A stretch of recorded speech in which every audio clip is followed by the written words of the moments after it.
actual drug itself. I feel love and gratitude are like some of the most powerful healing forces, and generosity of spirit and kindness and how that actually affects your biology. Do you want to talk a little bit more about that? When a person is in an environment where they feel love, or even when a person's thinking about that environment, thinking about a time when someone showed you love or affection, or when you felt close to someone, it could even be an animal like a dog or a cat or a horse even. It's the feeling itself. It's the love, the compassion, the affection that you're feeling itself. You produce oxytocin, the hormone in the brain, you produce it in your heart, you produce it in reproductive organs, and it delivers fantastic benefits to the heart. So it changes the shape of blood vessels, it sweeps out some of the precursors to heart disease, keeps the arteries healthy. It also plays a role in digestion, and it helps us to digest our food better. And it also plays a role in healing. I mean, some research shows that if a person has had a marital conflict in the hours, say the 48 hours leading up to an operation, then wound healing is slowed. And it's because oxytocin actually plays a role in healing of wounds. It plays a role in the regrowth of the blood vessels that are involved in, repairing a wound. So, and it plays quite a substantial role, actually, 30 to 40% in some cases. So what you find is we turn off the oxytocin supply when we've had like a relationship conflict, when if we're thinking aggressively, or if we're thinking hostile or angrily towards someone, towards a person or an animal. So we switch off the oxytocin tap.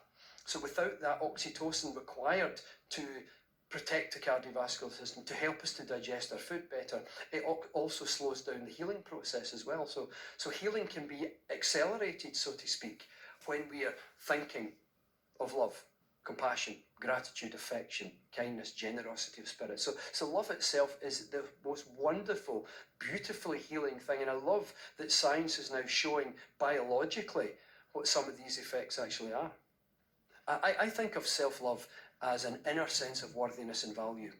And I think we start out when we're young, as children, having that. But somehow as we grow up through the way that life happens and society works and what we learn from people, we kind of lose most of that.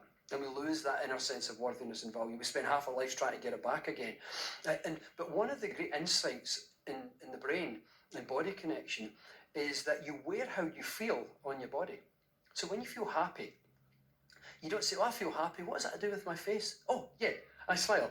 You don't remember to smile and remember to tug on the zygomaticus major muscle or the orbicularis oculi muscle. You don't remember to do that. It's a reflex reaction because the muscles on your face are wired they're connected to the emotional circuits of the brain.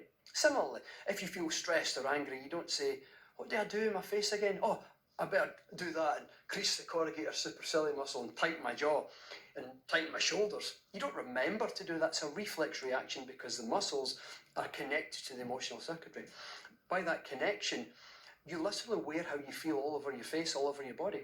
So when you don't have an inner sense of worthiness and value, it will come across in your body language, in facial expressions, in particular environments, around particular people.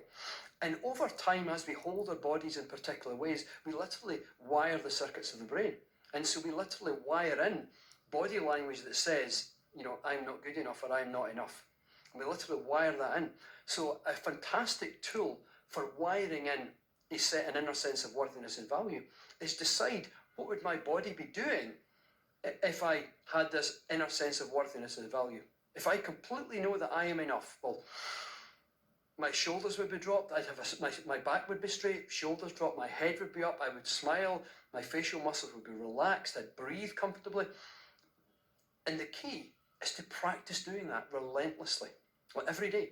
Do it at least a couple of times, at least once in the morning, stand in what people call a power pose. That was after Amy Cuddy, the Harvard professor, got people to stand in a Wonder Woman power pose. And actually by doing that, you wire the brain circuits for that if you practice it consistently. But consistent practice of adjusting your posture, straightening your spine, relaxing your shoulders, relaxing your face, keep your head up, eyes straight ahead, all the body language aspects of saying, I am enough, I have an inner sense of worthiness and value, and practice it every single day, as often as you can remember to. Then after just a period of short weeks, it could be 3, 4, 5, 6, 7, 8 weeks, whatever, what happens is you literally have done enough wiring in the brain. It's called neuroplasticity. Enough wiring in the brain that body language is now a habit. And because the muscles are connected to the emotional circuits of the brain, what's also a habit is feeling an inner sense of worthiness and value. So it's a fantastic way to literally build that feeling, that inner sense of self-love, simply by adjusting your posture and your body language as often as you can remember to. I think for some people, when we're lacking in self-love, we can experience a lot more stress in our bodies and lacking in energy. And when you're lacking in energy and when you're feeling stressed, it's not the best for healing, whatever it is you're healing from. And I think when you work on that inner sense of worthiness and value, your energy levels go up. And what comes up with that is your insights and your creativity and your belief in yourself, your belief in whatever process you're actually doing in life. So I think self-love, that inner sense of worthiness and value, as it applies to healing, can only be a good thing. Giving and generosity makes you happier, regardless of what the condition or circumstances of your life.